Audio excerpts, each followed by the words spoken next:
Once again, warm welcomes to our official YouTube channel of Mahatma Gandhi शिक्षण संस्थान। एक बार फिर आप सभी का स्वागत है हमारे इस ऑफिशियल यूट्यूब चैनल पर। Today, I came here to teach you about civics, that is chapter 2, and this is for standard 8. This is for standard 8, and the video is for day 4. The video is for day 4. आज की जो ये video है इस chapter के चौथे video है। अभी तक आपने यदि वीडियो डे 1, डे 2, डे 3 को नहीं देखा है तो हमारे प्लेलिस्ट में जाएं और डे 1, डे 2 और डे 3 की वीडियो को देखें, ताकि ये सारी बातें अभी जो मैं बताने वाला हूँ बहुत अच्छे से समझ में आए बेटा। और हाँ, वीडियो को लाइक, शेयर और सब्सक्राइब करना ना भूलें।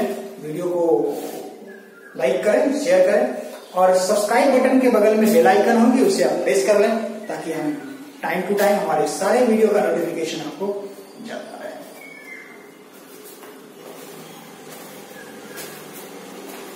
Anyways, without wasting our time today I'm going to start the topic over here, that is federalism and India is a democratic republic.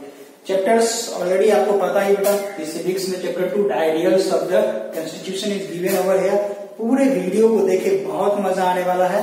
और साथ ही साथ अगर आपको कहीं से भी कोई प्रॉब्लम है तो आप हमें कमेंट बॉक्स में जाकर कमेंट कर सकते हैं, और हमारे ब्रॉडकास्ट से भी आप जुड़े हुए हैं, वहां आप क्वेश्चन रेज कर सकते हैं, कॉल कर सकते हैं, आपको व्हाट्सएप पर आंसर मिल जाएगी। कॉल से आप डिस्कस कर सकते हैं किसी भी टॉपिक पर, या दोबारा होगी दोबारा हम डिक्टेट कर लेंगे। तो आप हमें कमेंट जरूर करें, आपके कमेंट का हमें वेट होता है, बेसब्री से इंतजार होती है। एनीवेज, तो सर फेडरलिज्म, ओहो सर इसका हिंदी क्या होगा?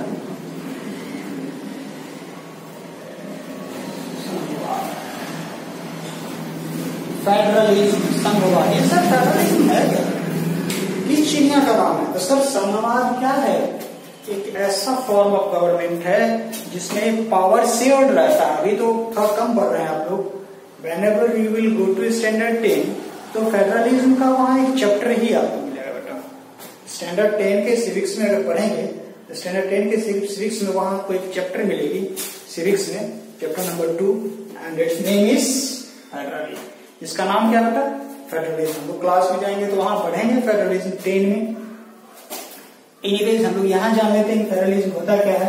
तो फेडरलिज्म एक संघवाद है। संघवाद में क्या है? कोई भी एक इंसान के पास पूरा पावर नहीं होगा, पावर शेयर्ड होगी। क्या बेटा? Power shared among the people. तो सर सब लोगों के बीच पावर अगर शेयर हो जाएगी तो सरकार चलेगी कैसे? सिंपली बेटा, फॉर्म ऑफ गवर्नमेंट जो है वो अलग अलग लेवल पर हो जाएगी, और अलग अलग level of form of government जो है अलग अलग लेवल पर उसको अलग अलग पावर दे दिए जाएंगे। किसी एक व्यक्ति को पावरफुल नहीं बनाया जा सकता है। समझ में आ रही है? जैसे हमारे देश में लीजिए फेडरलिज्म है, India is a federalism nation, India is a federalism nation. America भी एक फेडरलिज्म है बेटा, India is a federalism as well as America is federalism. लेकिन सर दोनों में डिफरेंस है। अमेरिका की बात करें तो वहां कमिंग टुगेदर फेडरलिज्म है, और अगर इंडिया की बात करें तो होल्डिंग टुगेदर फेडरलिज्म है। सर कमिंग टुगेदर वाला में क्या होता है, होल्डिंग टुगेदर वाला में क्या होता है? कमिंग में स्टेट टू सेंट्रल जाता है, होल्डिंग में सेंट्रल टू स्टेट। अभी वैसे उतना समझना है, इतना समझना है कि a form of government in which power share between 2 और मोर देन 2 टीयर। टीयर का मतलब क्या होता है सर? टीयर नहीं समझ में आ रहा है तो लेवल कर लीजिए। 2 और more than 2 levels. A form of government in which power share between 2 और मोर देन 2 लेवल्स। जैसे इंडिया में बेटा सेंट्रल गवर्नमेंट है, स्टेट गवर्नमेंट है। हालांकि यहाँ तो 3 फॉर्म है, 3 लेयर्स में चलता है। एक सेंट्रल गवर्नमेंट है, स्टेट गवर्नमेंट है, और साथ ही साथ हमारे सेंट्रल स्टेट के साथ साथ, अच्छा मैं नहीं आ पा रहा हूँ, ओके कोई बात नहीं, सेंट्रल और स्टेट के साथ साथ यहाँ लोकल गवर्नमेंट भी है। तो 3 टीयर ऑफ गवर्नमेंट होता है बेटा। सेंट्रल में कौन है? तो प्राइम मिनिस्टर रहते हैं, वहां कैबिनेट उनकी रहती है, Indian parliamentary system, Indian parliament Lok Sabha है। राज्यसभा है। स्टेट में क्या है? विधानसभा है, विधान परिषद है, स्टेट लेजिस्लेटिव बॉडी है, स्टेट असेंबली है। उसके बाद लोकल में कौन है? चीफ मुखिया जी होंगे, वार्ड मेंबर होंगे, जिला परिषद, लोकल गवर्नमेंट है। तो 3 अलग अलग फॉर्म ऑफ गवर्नमेंट है, 3 ईयर में चलता है, लेकिन मेनली 2 ही होता। तो इंडिया में एक सेंट्रल गवर्नमेंट है, सेंट्रल, जिसको हम यूनियन गवर्नमेंट भी कहते हैं, और दूसरा बेटा है स्टेट, और तीसरा है लोकल। ये 2 के बारे में जानना बहुत जरूरी, सेंट्रल और स्टेट्स के बारे में। देखिए सेंट्रल स्टेट, सेंट्रल गवर्नमेंट कौन होते हैं? प्रेसिडेंट जो होते हैं वो कॉन्स्टिट्यूशनली हेड है, राष्ट्रपति महोदय। अभी कौन है राष्ट्रपति बेटा? याद कीजिए, Ramnath Kovind. The president of India constitutionally head है, होते हैं सेंट्रल लेवल पर। प्राइम मिनिस्टर जो होते हैं वो हेड ऑफ द गवर्नमेंट, तो सरकार का हेड होता है। वहीं अगर सेंट्रल लेवल पर जो पार्लियामेंट होता है, जिसमें सरकार चलती है, रूलिंग पार्टी होते हैं, प्राइम मिनिस्टर महोदय हेड ऑफ द हाउस हैं। तो ये प्रधानमंत्री महोदय या उनके पार्टी के लोग, जो कुछ मंत्री जो कैबिनेट में हैं, वो नए बिल को लाते हैं, पॉलिसीज को लाते हैं और पॉलिसीज को इम्प्लीमेंट किया जाता है। लेकिन वहीं स्टेट में कौन लाता है? तो विधानसभा में लॉज बनते हैं, स्टेट लेजिस्लेचर है, मतलब विधानसभा है, बिहार विधानसभा है पटना में, वहां बनते हैं लॉज। स्टेट में क्या होता है? गवर्नर होता है, जैसे प्रेसिडेंट वहां है वैसे वहां गवर्नर है। गवर्नर ही नॉमिनल हेड होते हैं, कॉन्स्टिट्यूशनली लगभग हेड वही है स्टेट में। और चीफ मिनिस्टर जो होते हैं वो हेड ऑफ द गवर्नमेंट होता है। प्राइम मिनिस्टर सेंटर में होते हैं हेड ऑफ द गवर्नमेंट, और चीफ मिनिस्टर स्टेट में होते हैं हेड ऑफ द गवर्नमेंट। समझ में आ रही है बेटा? सर पावर जो शेयर किया था, क्यों किया था पावर शेयर? कभी आपने सोचा है सर ये पावर शेयर होता ही क्यों? आपके पास कितना पावर है? कितने रोटी खाने की पावर है? 2, 4, 8, 10, 12, 20 रोटी तो नहीं खाते हुए, 2-4 जरूर खाते हुए लग रहा है।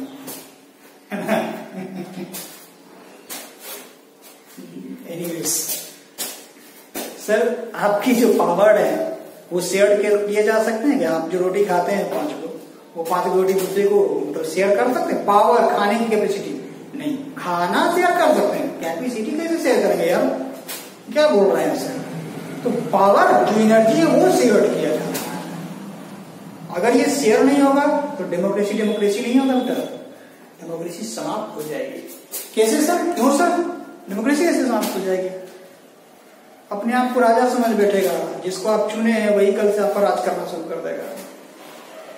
इलेक्शन में बोलेगा इलेक्शन नहीं होगा, कैंसिल, अमेंड कर देगा कॉन्स्टिट्यूशन में, तो क्या कीजिएगा? पावर शेयर्ड है इसीलिए, क्योंकि प्रधानमंत्री जी अपने मन से कुछ नहीं कर सकते जब तक कैबिनेट नहीं चाहेगी। उसके लिए फिर अलग अलग बॉडीज हैं, अलग अलग इंस्टीट्यूशन हैं। 3 टाइप के इंस्टीट्यूशन है भारत में। कौन कौन है? एक लेजिस्लेटिव है, लेजिस्लेटिव के बारे में हम लोग पढ़ रहे हैं अभी। जैसे प्रधानमंत्री महोदय जो है लेजिस्लेटिव बॉडी का एक हिस्सा है। बात करेंगे एग्जीक्यूटिव बॉडी भी, पुलिस है, CID है, SIT होते हैं, ये सब एग्जीक्यूटिव बॉडी है। और साथ ही साथ जुडिशरी बॉडी भी है। और तीनों ये इंटर रिलेटेड तो जरूर है लेकिन इंडिपेंडेंट है। तीनों एक दूसरे से जुड़ा हुआ है लेकिन तीनों इंडिपेंडेंट है। जुडिशरी बॉडी को मन होगा तो प्रधानमंत्री महोदय पर को फांसी की सजा सुना सकता है। अगर तमाम गवाह, फिल्म देखते हैं ना, फिल्म नहीं देखते हैं, लॉकडाउन में फिल्म देखा करो बेटा, नहीं कहते हैं तमाम गवाह एक सबूतों के आधार पर या फिर तमाम सबूतों एवं गवाहों को मद्देनजर रखते हुए ये अदालत ... को डॉट का सजा देती है ना, डॉट की सजा देती है, बोलते हैं ना। तो सर देखा कीजिए, जुडिशरी भी कुछ अगर गलत करेगी तो पार्लियामेंट्री उस पर एक्शन ले सकती है, पार्लियामेंट्री कुछ गलत करते हैं जुडिशरी एक्शन ले सकती है। और इस दोनों के बीच की कड़ी है एग्जीक्यूटिव बॉडी, दोनों के बीच की कड़ी है। सर पावर का शेयर होना बहुत जरूरी था। नहीं होता तो प्रधानमंत्री सोच रहे थे कि मैं I am the king of the state nation, I am the whole and sole of the nation, thereafter whatever I will want I can do in our life. तो प्रॉब्लम हो जाती बेटा, कल को इलेक्शन ही नहीं करवाता, बोलता है इलेक्शन नहीं होते होगी, तो बहुत ही कर रही हो इलेक्शन बंद करो। सो है नहीं हमारे यहाँ पावर शेयर है, उसी पावर शेयरिंग को हम लोग पढ़ेंगे। 10th के चैप्टर 1 में भी पावर शेयरिंग ही है, और चैप्टर 2 में बात करें तो फेडरलिज्म है, तो पूरी तरह से पावर शेयरिंग की भी बात होगी। पावर किसको कितना मिला है उसके बारे में बात होगी, वहां आप लोग पढ़िएगा इसके बारे में। पावर शेयर अंडर 3 कैटेगरीज के अंदर पावर शेयर है, union list, state list, concurrent list. Union list में सारे के सारे पावर किनका है, सेंट्रल गवर्नमेंट का, स्टेट में स्टेट गवर्नमेंट का, और कंकरेंट में कौन है पावर, जुडिशरी के एग्जीक्यूटिव बॉडी के पावर इसमें समान है। समझ में आ रही है ना, सब एक दूसरे के ऊपर है। आपको लगता है देश के पहले व्यक्ति कौन है, who is the first person of India? If anybody asks from you who is the first person of India, then what you will say? President of India. तो क्या प्रेसिडेंट को जो मन होगा सो कर लेंगे? बिल्कुल नहीं हो सकता। कैसे होगा? तो कुछ करेगा पार्लियामेंट्री सिस्टम। हमारे देश में राज्यसभा है, लोकसभा तुरंत एक्शन ले लेगी।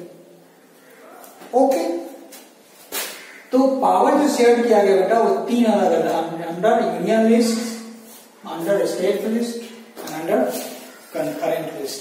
इसके बारे में विस्तार से अध्ययन करेंगे। अगर इसमें आपको समझने में कहीं से कोई दिक्कत है कि फेडरलिज्म किसको कहते हैं, कैसा फॉर्म ऑफ गवर्नमेंट होता है, इसमें पावर शेयर किए जाते हैं। इंडिया में फेडरलिज्म सिस्टम है, 2 टाइप ऑफ गवर्नमेंट है, 3 लिखा है, 2 टाइप ऑफ गवर्नमेंट है, 2 लेवल ऑफ गवर्नमेंट है, एक स्टेट गवर्नमेंट होता है, एक सेंट्रल गवर्नमेंट होता है। सेंट्रल गवर्नमेंट कॉन्स्टिट्यूशनली हेड कौन है, हमारे प्रेसिडेंट महोदय जो रामनाथ कोविंद है, और पीएम महोदय कौन होते हैं, head of the government, ruling party का हेड होता है। इसी तरह स्टेट में सीएम महोदय रूलिंग पार्टी का हेड है और गवर्नर प्रेसिडेंट का रिप्रेजेंटेटिव है। समझ में आ रही है? Sir, India is a democratic Republic. अच्छा टॉपिक है सर, चैप्टर 1 में हम लोगों ने पढ़ा था। आपको याद है? नहीं याद है? मुझे याद।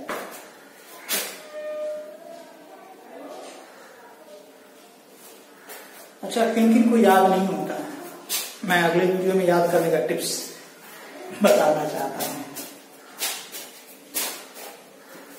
जिनको भी याद नहीं होती है वो हमें कमेंट बॉक्स में कमेंट करें, मैं उनके लिए अगले क्लास में कुछ टॉनिक लेकर आना चाहता हूं, और उनको मैं याद कैसे जल्दी होगा वो मैं बताऊंगा। आपको बहुत आसानी से याद हो जाएगी। जिस चीज को याद करने के लिए आपको वर्षों लग जाते हैं उसको यूं चुटकी में याद हो जाएगी, सर्टेनली याद हो जाएगी। मैं आपको गारंटी करता हूं याद हो जाएगी, मैं मजाक नहीं कर रहा हूँ, सीरियस बोल रहा हूँ।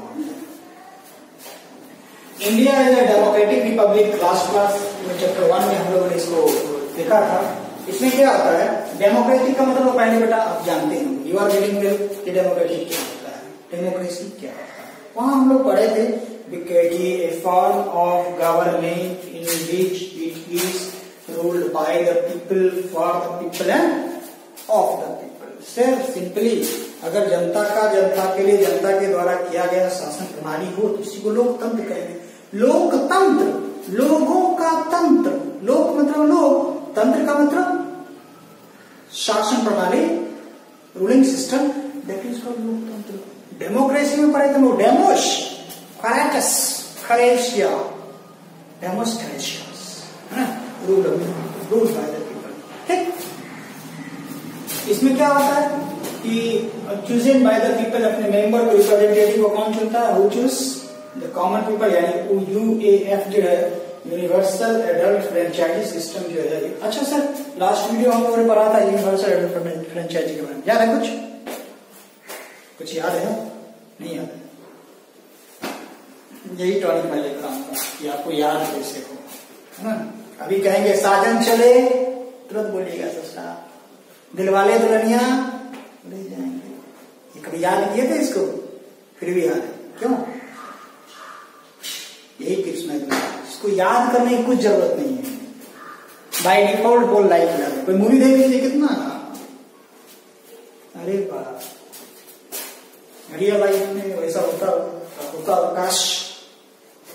एनीवेज, तो chosen by the people, government answerable to the people, मतलब सरकार अगर चुना भी जाता है, सरकार में जो पार्टी आ भी जाती है तो आंसरेबल टू द पीपल है, मतलब जनता के हर एक प्रश्न का आंसर देना उनका कर्तव्य है।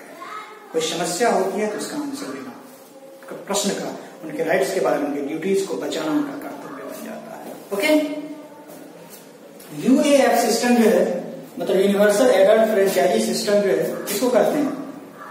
जिसमें 18 साल के लोग हो जाएं और वोट डालने के योग्य हो जाएं, ऐसी को हम लोग, इसी सिस्टम को हम लोग यूनिवर्सल एडल्ट फ्रेंचाइजी कहते हैं। नहीं समझे सर? फिर से पॉज करके सुन लीजिए क्या है। ओके,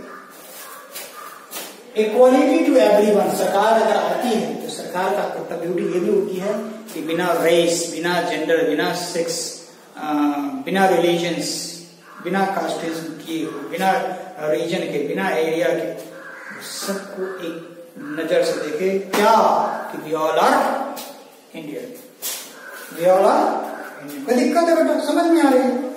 सर ये तो हो गया कि डेमोक्रेटिक क्या है, अब रिपब्लिक क्या है? तो रिपब्लिक एक ऐसा, रिपब्लिक का मतलब होता है गणतंत्र। रिपब्लिक का हिंदी क्या बेटा? गणतंत्र। तो सर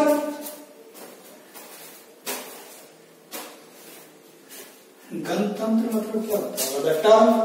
मिट गया तुम क्यों मिट जाते हो यार? बहुत परेशानी होगी, छोटे छोटे बच्चे हैं। हाँ बेटा दिख रहा? ओके,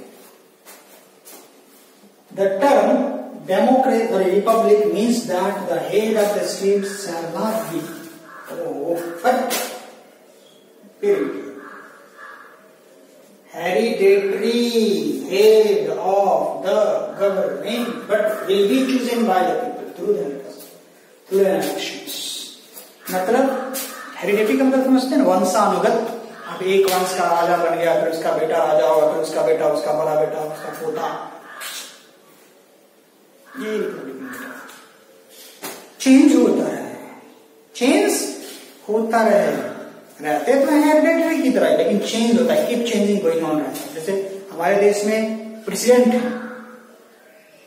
उस पोस्ट पे प्रेसिडेंट उस तरह के हैं, लेकिन इलेक्शन होता है प्रेसिडेंट के लिए, प्रेसिडेंट भी बदलते हैं, वो एक ही कंटिन्यूसली नहीं बने रहते हैं।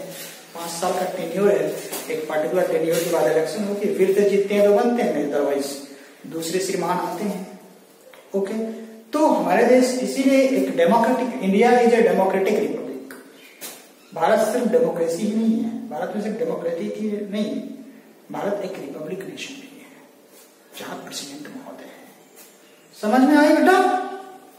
होप कि आपको समझ में आई होगी। फिर भी यदि आपको समझने में कहीं से भी कोई दिक्कत होती है तो बेटा हमारे कमेंट, वीडियो के नीचे कमेंट बॉक्स है, कमेंट बॉक्स में जाएं, कमेंट करें, या हमारे ब्रॉडकास्ट में आप क्वेश्चन पूछ सकते हैं।